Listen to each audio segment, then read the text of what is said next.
सन्निमति जिनीपम सरसुजुवदीनम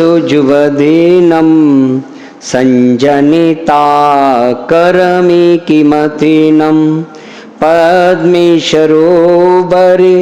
मध्य गजेन्द्रम पावापुरी महावीर जिनेन्द्रम। देवादिदेव शासन नायक भगवान महावीर स्वामी की, चारी चक्रवर्ती आचार्य शांति सागर जी महाराज की, संत श्रोमणी आचार्य धर्म सागर जी महाराज की, वात्सल रत्नाकर आचार्य विमल सागर जी महाराज की, मर्यादा शिष्योत्तम आचार्य भरत सागर जी महाराज की, राष्ट्र संत आचार्य श्री 108 विद्यानंद जी महाराज की, आचार्य श्री 108 सुत सागर जी महाराज की, प्रज्ञा सम मुनि श्री 108 अमित सागर जी महाराज की, 2.5 दीप में 3 कम 9 करोड़ मुनिराजों की जय हो। बोले परम पूज्य मुनि श्री 108 हनुमान सागर जी महाराज की जय। दर्श विशुद्धि धरे जो कोई, ताको आवागमन न होय। बिने महादारे जो प्राणी, शिव वनिता की सखी बखानी। सील सदा दृढ़ जो नर पाल, सो औरन की आपत टाल। ज्ञान अभ्यास करे मनि माहि, ताकि मोह महातम नाय। जो संवेग भाव विस्तार, स्वर्ग मुक्ति पद आप निहार। दान देय मन हर्ष विषेक, ये भव जस पर भव सुख देख। जो तप तपे अभिलाषा, चूरे कर्म शिखर गुरुबास। साधु समाधि सदा मन लावे, त्यों जगी भोगी भोगी शिव जावे। निश दिन बैया वृत्ति करैया, सो निश्चय भवनीरित रही। जो अरिहंत भक्ति मन आने, सो जन विषय कसाहि न जान। जो आचार्य भक्ति करे हैं, सो निर्मल आचार्य दरे। बहुत सुत बंत भक्ति जो करहि, सो नर संपूर्ण सुत दरहि। प्रवचन भक्ति करे जो ज्ञाता, लहि ज्ञानी परिमानंद दा। सट्यावश्यक काल जो साधे, सोही रत्नात्रयारा। धर्म प्रभाव करे जे ज्ञानी, तिन शिव मार्ग रीत पिचान। वात्सल्य अंग सदा जो ध्यावे, सो तीर्थंकर पदवी पावे। ऐसी भावना करने वाला जीव निश्चित ही एक दिन तीर्थंकर पदवी को प्राप्त करता है। भावनाएं बदलती रहती हैं, क्षण क्षण में जैसा समागम संयोग मिलता है, वैसे भाव बनने लगते हैं। अच्छी संगति करते हैं तो अच्छे भाव रहते हैं, बुरी संगति करते हैं तो बुरे भाव बनते हैं।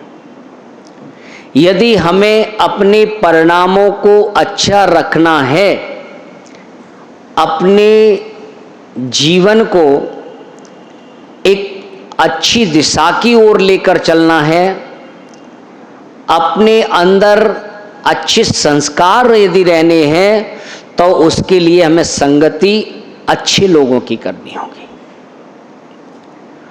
और अन्यथा यदि अच्छों की संगति नहीं होगी, क्योंकि जो जिसके साथ मिलता है वो वैसा हो जाता है। यदि हमने सज्जनों की संगति की तो सज्जन बन जाएंगे, दुर्जनों की संगति की तो दुर्जन जैसे हो जाएंगे। तो कहा कि संगति करो तो सज्जनों की करो। तो ऐसे अपने भाव परिणाम निर्मल रहें, तो जहां जहां हमें अच्छे लोगों की, चाहे उसके लिए हमें दूर जाना पड़े, बुरे की संगति चाहे पास में हो, लेकिन अच्छी संगति के लिए दूर भी जाना पड़े तो दूर चले जाना, लेकिन पास में रहकर बुरे की संगति नहीं करना। तो तीसरी भावना में कहते हैं, सील सदा दृढ़ जो नर पाले, सो औरन की आफत टाले। जो सील व्रत का पालन करता है, समझ लो कि अपनी तो रक्षा करता ही है और औरों के भी जो है दुखों को टाल देता है। और जो सील व्रत का पालन करता है उससे कोई डरता भी नहीं है, क्योंकि किसी पर यदि मोहर लग जाए और मोहर यदि लग गई है तो फिर उसको बॉर्डर भी, कागजों पर यदि मोहर लग जाए तो बॉर्डर भी पार करना है, तो फिर उसे डर नहीं है। क्यों? सील लगी है। और यदि कागज हैं पर उस पे सील नहीं लगी है तो क्या रहेगा? डर रहेगा कि कहीं पकड़ ना जाए, कहीं कोई मिल ना जाए, ये खटका लगा रहेगा। तो सील का मतलब है कि जो लाइसेंस है वो पक्का है।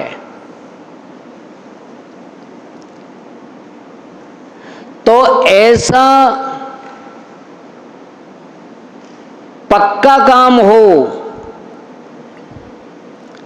उसके लिए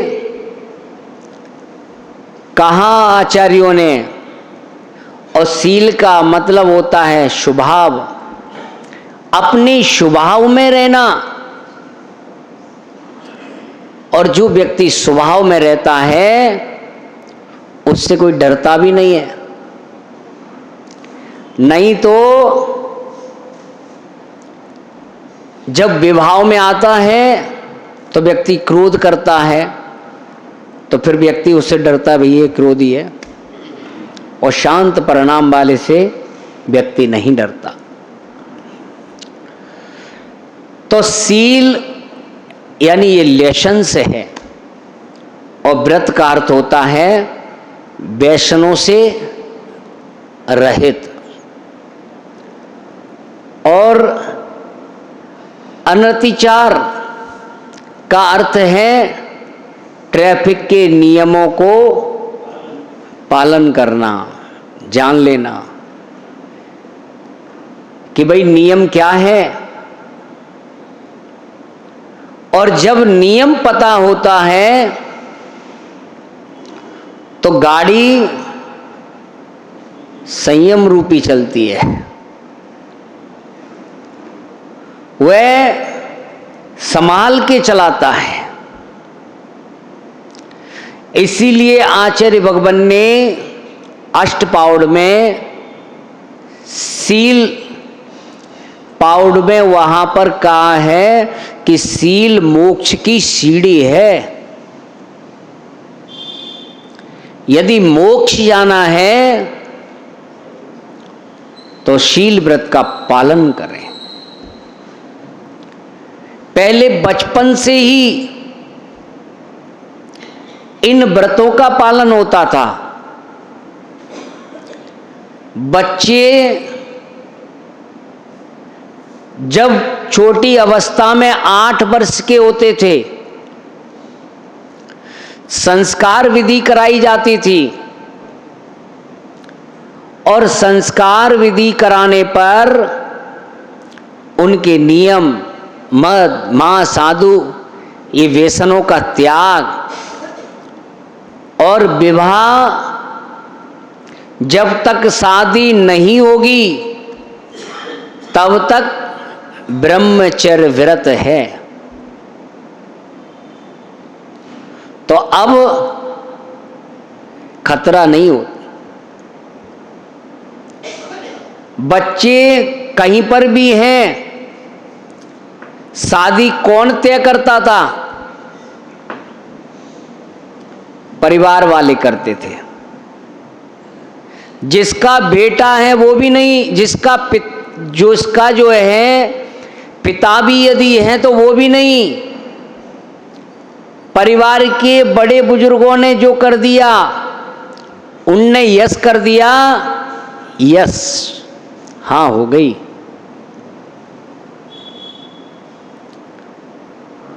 तो इस प्रकार से पहले जितनी भी विवाह आदि शादी होते थे, बच्चों से यदि पूछा तो उन्हें कह दी जैसा आप लोगों की मर्जी, कहाँ करना है विवाह आदि अपने अपनी जातियों में करना। कोई भी धर्म हो, कोई भी मजहब, विवाह आदि के लिए अन्य आदि जातियों में नहीं करने की स्वीकृति देता।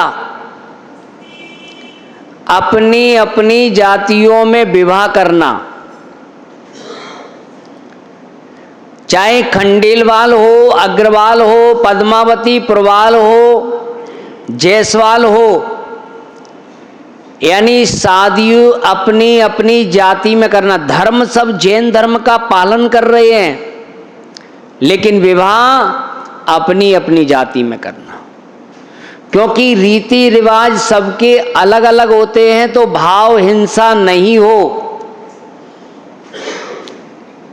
हिंदू, मुस्लिम, सिख, ईसाई, जो भी आज यहाँ भारत में धर्म आदि हैं, मजहब आदि हैं, उनमें भी अपनी अपनी जातियों आदि के हिसाब से विवाह आदि करना चाहिए। यदि पहले कोई करता था तो उसको समाज से बहिष्कृत कर देते थे,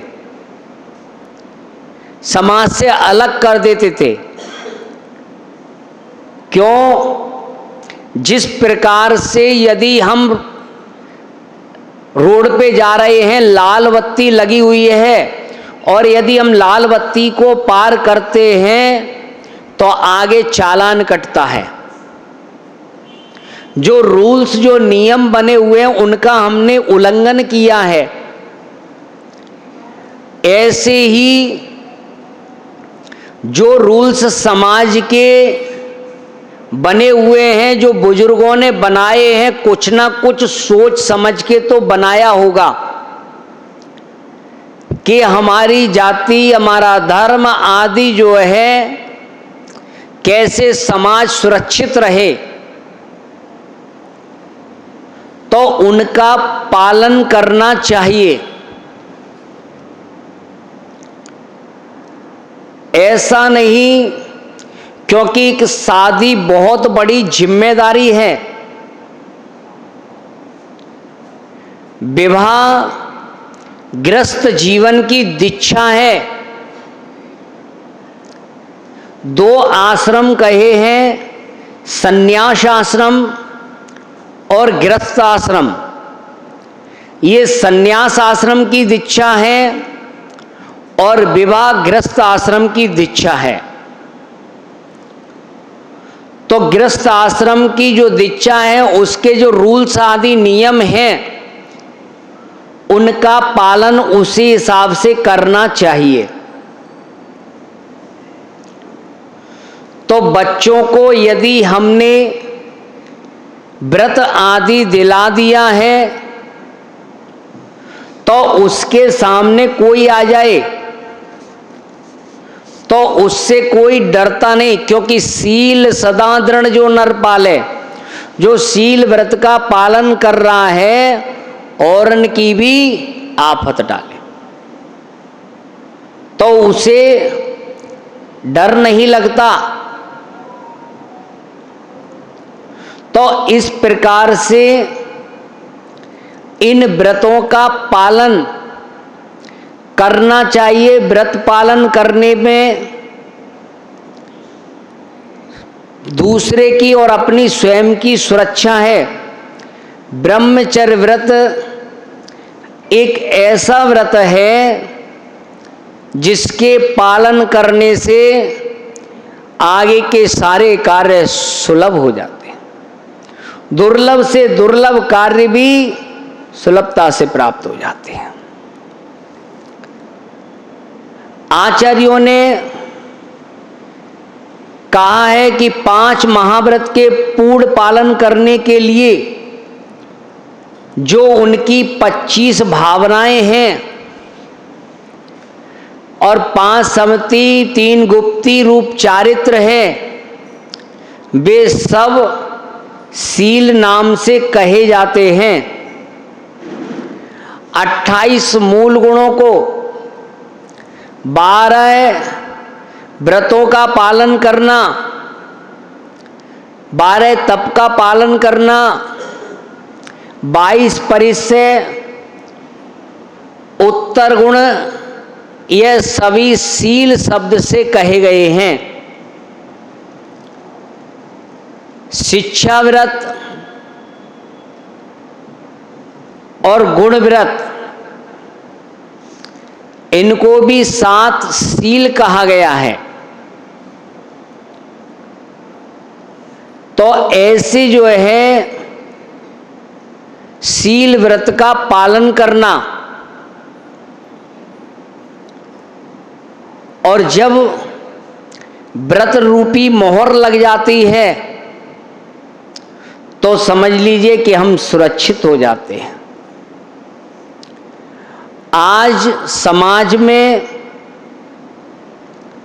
बच्चे जो हमारे भटक रहे हैं, उसका कारण है कि उन बच्चों को संस्कार नहीं दे रहे। हम उन बच्चों को उन व्रतों के बारे में नहीं बता रहे। आज बच्चे, पहले माता पिता की मर्जी से विवाह शादी हुआ करते थे, और आज क्या हो रहा है? अपनी मर्जी से कर रहे हैं। किस परिवार से कर रहे हैं? क्या उस परिवार का अपने परिवार से जुड़ना है कि नहीं है? वह परिवार कैसा परिवार है? वो खानदान कैसा है? खाते पीते घर के हैं?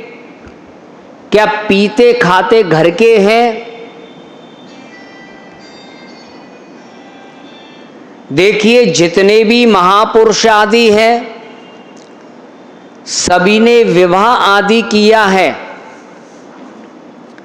लेकिन विवाह अपनी अपनी अपने बराबर वालों से, अपने अपनी जाति आदि में विवाह हुए हैं, उन्हीं रीति रिवाजों से हुए हैं। पर आज संस्कार नहीं होने के कारण बच्चे, हम उनको समय नहीं देने के कारण बच्चे भटक रहे हैं। अब बाहर किसी से संपर्क होता है, फिर वो कहते हैं कि वो मेरी रखवाली कर सकता है, देख सकता है, मैं उससे ही शादी करूं। अब आप उनके सामने क्या हो रहे हैं? लाचार हो रहे हैं। उनने अपने विचारों को रखा। अब वो विचार ऐसे विचार हैं जिन विचारों के आगे हमें विचार करना पड़ रहा है, और उन विचारों पर विचार करते करते हम लाचार हो रहे हैं। बच्चों के आगे। कहते थे कि हमारे सोच भी नहीं सकते कि हमारे बच्चे ऐसा करेंगे, हमें ये उम्मीद नहीं थी। फिर भी बच्चों ने ऐसा कार्य किया। इसका मतलब कि कहीं ना कहीं हमारी चूक है, जो उनको हम संस्कारित नहीं कर पाए। अब होता क्या है कि आज जो बच्चे हैं वह बच्चे अपनी मर्जी से विवाह कर रहे हैं। अब अपनी मर्जी से तो उस गृहस्थ जीवन की दीक्षा को नहीं समझ रहे कि दीक्षा क्या चीज है, और दीक्षा लेने के बाद छोड़ी नहीं जाती। पर आज शादी करने के बाद छोड़ रहे हैं, चाहे लव मैरिज किया हो, और आजकल जो है लव जिहाद के नाम पर जो हमारे बच्चों को ठगा जा रहा है, उन्हें बहकाया जा रहा है, उन्हें धर्म जाति से अलग किया जा रहा है, उन्हें वैष्णव में डाला जा रहा है। तो इसके लिए हमें सावधान होना होगा कि विवाह बच्चे जो घर की संस्कृति और सभ्यता को बनाए रखें, और विवाह अपनी अपनी जातियों में करें। लेकिन उसके लिए यदि हमें बच्चों के प्रति यदि थोड़ी क्रूरता भी दिखानी पड़े, डांट फटकारना पड़े संस्कृति को बचाने के लिए, तो कोई बाधा नहीं। आचार्यों ने कहा है कि देश कुल जाई शुद्धा, देश से, कुल से, जाति से शुद्ध होना चाहिए, वही परिवार सब कार्य करने में योग्य है। अभी इतनी घटनाएं आदि हो रही हैं, कई बच्चे आते हैं जो उन्होंने जाने अनजाने में विवाह कर लिया। अब देखिए कहाँ संस्कृति को सुरक्षित कर सकते हैं कि बेटी अन्य जाति की है, बेटा अन्य जाति का है, और गृहस्थ जीवन में आज का काल भी ऐसा है, तो आप उसमें कहीं खटपट होती है तो वो कहते हैं कि जो है हम तो अब तुम्हारी उसकी लाएंगे ही नहीं, अपने बेटे की शादी हम अपने उसमें करेंगे, जाति में। आदमी कहता है कि तुमको ही लाके हम परेशान हैं, अब तो हम जो है अपने ही उसमें करेंगे शादी। अब होता क्या है, दोनों की लड़ाइयाँ चलती हैं और पता चलता है कि आगे जो बेटा जो है वो किसी तीसरी जाति की लेके आ गया। अब कर लो तुम क्या करोगे। पहले ही घर में चल रहा था, अब वो घर और बिगड़ गया। अब उस चक्कर में बेटा अलग रह रहा है, वह पति पत्नी अलग अलग रह रहे हैं। अब उनको कोई समझा भी नहीं सकता क्योंकि अपनी मर्जी से की थी। अब आजकल कमाने के लिए सेल्फ हो गए हैं, अब उन्हें कुछ कहो तो वो कहते कि मुझे किसी की हेल्प की जरूरत नहीं है, हम तो सेल्फ रह लेंगे, अलग रह लेंगे, किराए के मकान में रह लेंगे।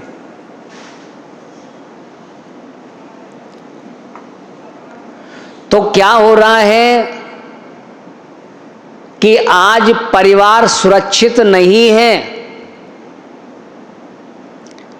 आप देखिए कि घर जो है, पहले संयुक्त परिवार रहते थे, और जहां संयुक्त परिवार जो सब मिलके रहते थे तो घर सुरक्षित रहते थे, एक दूसरे का डर भी रहता था। पर आज हमारे घर धीरे धीरे खत्म होते जा रहे हैं, घर सुरक्षित नहीं है। क्यों? क्योंकि संस्कृति हमारी हमसे दूर है। आप ये देखिए कि आज शादी होने के बाद और तुरंत दूसरी शादी कर ली, कोर्टों में केस चल रहे हैं। आचार्य शांति सागर जी महाराज की शादी छोटी उम्र में हो गई, और छोटी उम्र में होने के बाद कुछ माह बाद वह बच्ची, छोटी उम्र में हुई तो बच्ची वो खत्म हो गई। फिर कहा शादी करने के लिए, तो आचार्य भगवान ने कहा नहीं, गृहस्थ जीवन की दीक्षा एक बार हो चुकी है, अब दोबारा ग्रहण नहीं करनी, और अब कोई दीक्षा होनी है तो अब संन्यास जीवन की दीक्षा कर। और सोचिए, यदि जो संन्यास जीवन की दीक्षा नहीं लेते तो आज हमें ये दिगंबरत्व बताने वाले कौन होते? जैन धर्म का प्रचार प्रसार करने वाले आज के युग के कोई यदि संत हुए हैं तो वो आचार्य चारित्र चक्रवर्ती आचार्य शांति सागर जी महाराज, और जिन्होंने अंग्रेज शासन में दक्षिण भारत से उत्तर ओर की विहार किया, जगह जगह जाकर उन्होंने धर्म की प्रभावना की,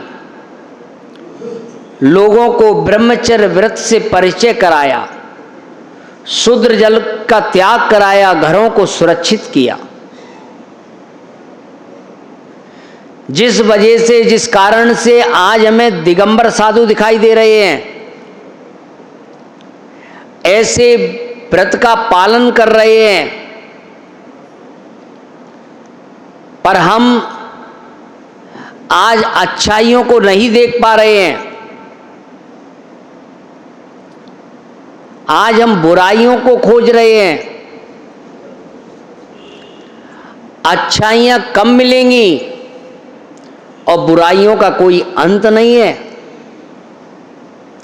जहां देखो वहां बुराइयां हैं, बुरे लोग हैं, भटकाने वाले हैं, लेकिन मार्ग पर लगाने वाले कम मिलेंगे। व्रतों का हमें पालन करना चाहिए, डरना नहीं चाहिए। आचार्य शांति सागर जी महाराज गुरुदेव कहते थे, संयम धरा भीरू नखा, संयम को धारण करो, संयम से डरो मत भाई। हम कहते संयम लिया टूट जाएगा, आचार्य भगवान कहते हैं कि लो तो जरूरी नहीं है टूट जाएगा। और जिस प्रकार से हम साइकिल चलाना सीखते हैं तो साइकिल पर चढ़ते हैं तो एक दिन में नहीं सीख जाते, साइकिल चलाते हुए गिरते हैं, हाथ पैरों में चोट लगती है, लेकिन एक दिन साइकिल ऐसी चलाना सीख जाते कि हाथ छोड़ के भी चला लेते। ऐसे ही ये व्रतों का पालन, यदि हम छोटे छोटे नियमों का भी व्रतों का पालन करेंगे तो आगे चलकर, किसी ने कहा है कि घुटनों के बल चलते चलते पैरों पर खड़े हो जाते हैं और छोटे छोटे नियम व्रत ही एक दिन महाव्रत बन जाते हैं। आज हम यदि छोटे व्रत कर रहे हैं, कल अनुव्रत करेंगे और फिर महाव्रतों का पालन करेंगे, तो इन व्रतों का हमें पालन करना चाहिए। यदि कोई भी व्रत में कहीं दोष लगता भी है तो अतिचार है। अतिचार, जहां वो व्रत पूरे भंग नहीं हुए हैं वहां व्रतों में कहीं सम्यक आचरण आदि में दोष लगा है तो उन व्रत की गुरु के द्वारा शुद्धि होती है और पुनः उन व्रतों का पालन करते हैं। अनाचार तो तब होगा जब व्रत को पूर्ण रूप से छोड़ देंगे, जब उनका पालन नहीं करेंगे। कभी कोई कर्म से दोष लग भी गया है तो उनका पुनः पालन किया जा सकता है, और कहीं जाने अनजाने में हो भी जाता है। हम कितना भी अतिचार दोष आदि लगा भी लें, पर जिस जीव को सुधार का भाव है वो व्यक्ति सावधान रहता है। एक बार गलती हो सकती है, पर वह अपनी गलती के कोई कर्म के उदय से गलती हुई तो उस गलती को सुधारने का प्रयास करता है।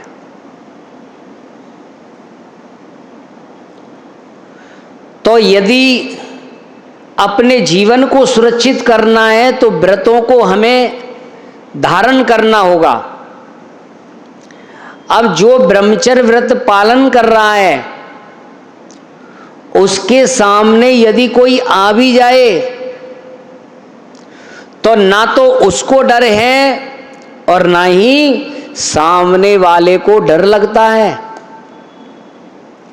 दिगंबर मुनिराज ऐसे व्रत का पालन करते हैं, निर्विकार रहते हैं, बच्चों के समान, जिनके अंदर कोई विकल्प, कोई विचार, कोई भावना ऐसी नहीं रहती। जब देखिए कि मुनिराज निकलते हैं तो उनके परिणाम कभी खराब नहीं होते। तो ऐसे परिणाम अपने को किसी के प्रति भाव खराब नहीं करना,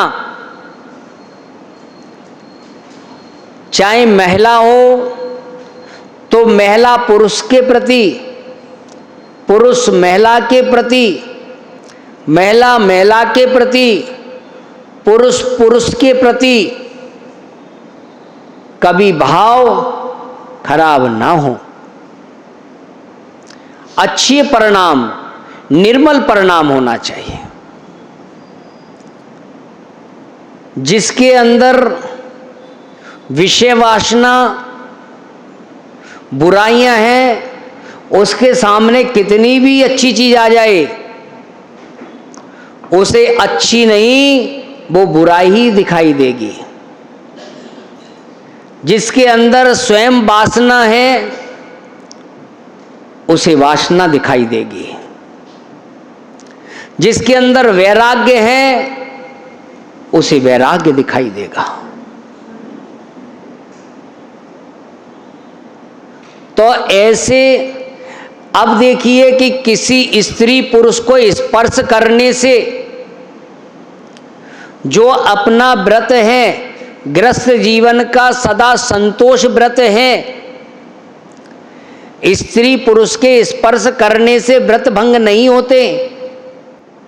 जब भी व्रत भंग होंगे तो बुरे परिणाम होने पर होंगे, बुरी भावना रखने पर होंगे। घर में एक ही स्त्री पत्नी होती है, वही स्त्री माँ होती है, वही स्त्री बहन होती है, बेटी होती है और घर के कई संबंध से बंधी हुई है। लेकिन सबके परिणाम एक से नहीं है। पति के परिणाम और बेटे के और पिता के परिणामों में अंतर होगा।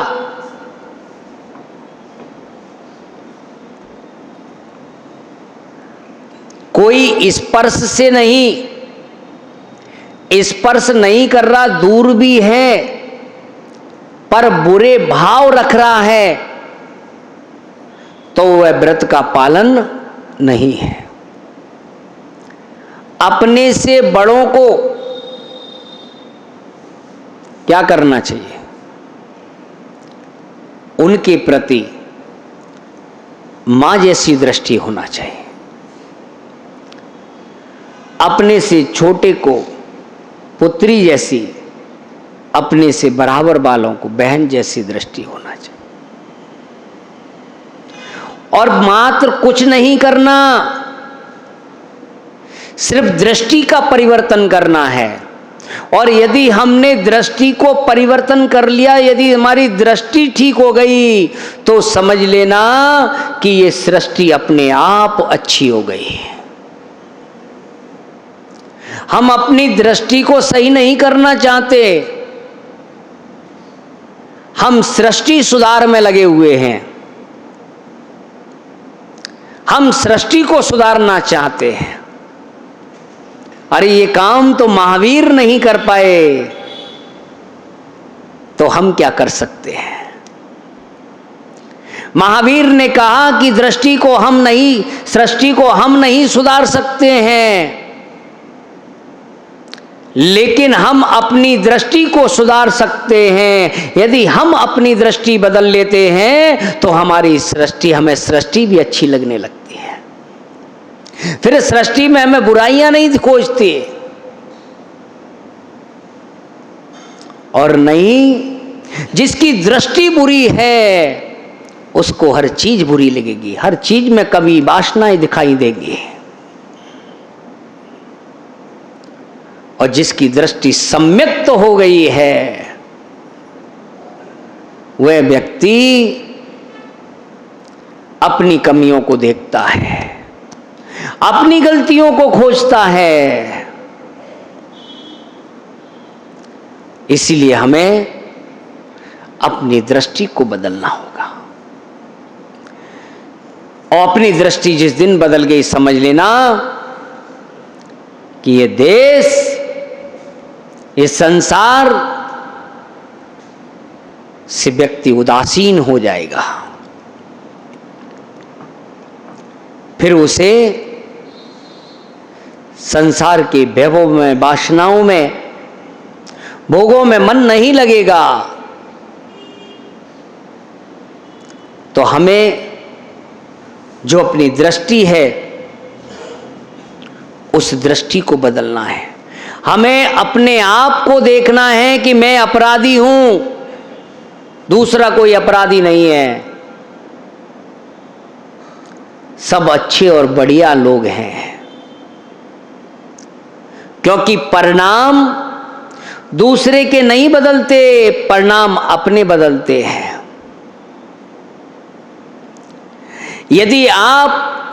यदि अपने ने, हमने यदि व्रतों का पालन किया है, कोई हमारे बारे में कुछ भी सोचे तो कोई दोष नहीं लगेगा, क्योंकि व्रत अपना है, सामने वाले का नहीं है। सामने वाला कितना भी कुछ भी सोचता रहे, पर अपना उसमें कुछ नहीं जाएगा। सेठ सुदर्शन का ब्रह्मचर्य व्रत था। कोई भी ग्राणी कुछ भी सोचती रहे, कोई भी कितना भी कलंक लगा दे, कोई परम पूर्व कर्म से कोई कलंक लग भी जाए, लेकिन हम जानते हैं कि हम क्या हैं। कहीं नहीं कचहरी न्याय की, वहां न्याय में फर्क नहीं, वहां कोई फर्क नहीं है। जिस दिन देख लेंगे हम अपने गुनाहों को झांक कर, नहीं रखेंगे फिर उन्हें कभी ढांक कर, अपने गुनाहों की सजा स्वयं मंजूर कर लीजिए। अपने गुनाहों की सजा स्वयं मंजूर कर लीजिए। अपने गुनाहों को अपनी आत्मा की अदालत में पेश कर दीजिए। मेरा न्यायालय मेरे पास है। मैं गुनहगार हूं, मेरे से गलती हुई है, लेकिन हे भगवान मुझे इतनी शक्ति दे कि आगे मेरे जीवन में कभी गलतियां ना हो। मेरा जीवन आपकी तरह मैं गिरा हुआ हूं, मैं पतित हूं,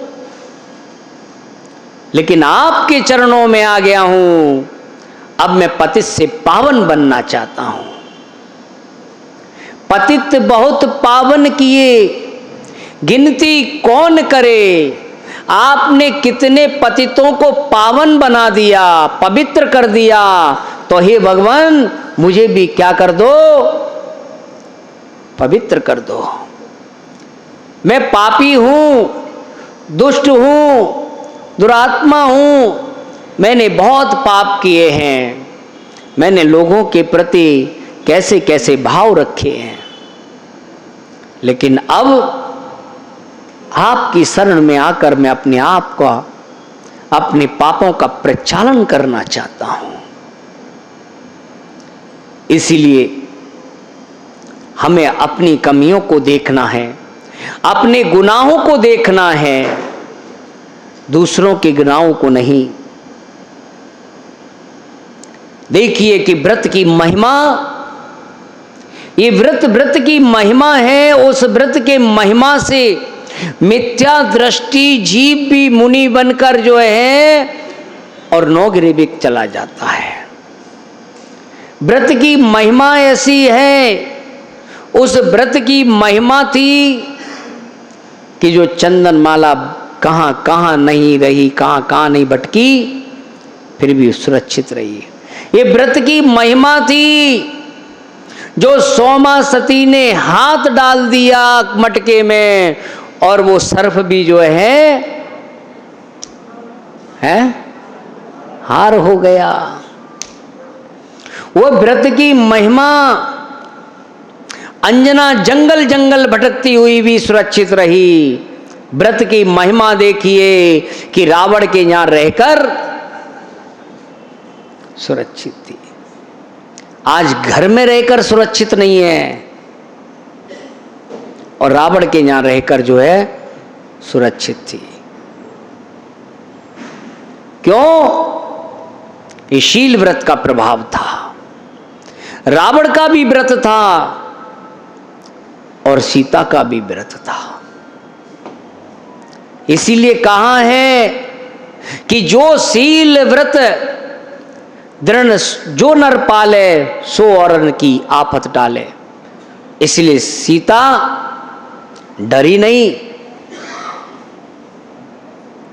तो आज यदि हमें घरों को सुरक्षित करना है तो बच्चों को व्रत दिलाकर, ऐसी व्रत के बंधन में बांधकर, अपने हम स्वभाव में रहकर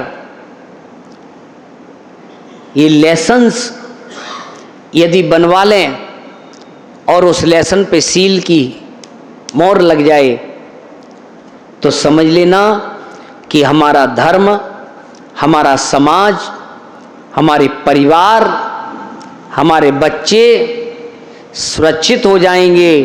अन्यथा आज हम अपने बच्चों को पता नहीं कि आज हम बच्चे हमारे बाहर जा रहे हैं, कल वो क्या करके आएंगे। वह हम जीते थे समाज में शान से, हम जीते थे समाज में आसान से। जिन लोगों ने इज्जत कमाई शान से, आज उस इज्जत को हमने बच्चों को सौंप दी, तो बच्चों ने वो इज्जत गमाई जानकर।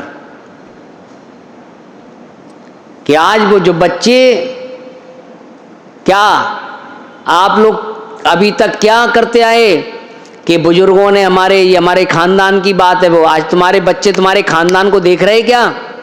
तुम्हारी इज्जतों को देख रहे हैं क्या? नहीं। जिसका कारण धर्म से दूर हो रहे हैं, और धर्म से जब दूर होते हैं तो ना इज्जत रहती है और ना ही संस्कार होते हैं। तो संस्कार यदि हम देंगे तो घरों की इज्जत, हमारा समाज और धर्म सुरक्षित रहेगा। इसीलिए विवाह आदि अपनी अपनी समाज में करें, जिससे हमारा धर्म समाज सुरक्षित रहे, परिवार सुरक्षित रहे। ऐसे व्रत का पालन करें। जब लाइसेंस बनता है और एक एक करके वह आगे बढ़ता है और फिर उस पे एक स्टाम्प लग जाता है, मोहर लग जाती, सील लग जाती है, ऐसे ही हमें भी अपने आप पर ब्रह्मचर्य की सील लगा लेनी चाहिए, जिससे जो है हम सुरक्षित रहें। क्योंकि जो यहाँ ब्रह्मचर्य व्रत का पालन करता है, इस ब्रह्मचर्य की महिमा से आज भी लोकांतरिक देव बनते हैं, और लोकांतरिक देव जो है वह भी एक भवतारी हो जाते हैं। तो आज भी जो है मोक्ष मार्ग में कोई बाधा नहीं है। आज भी हमारे लिए ये धर्म हमें मोक्ष मार्ग दिला सकता है। ओम नमः सिद्धेभ्यः।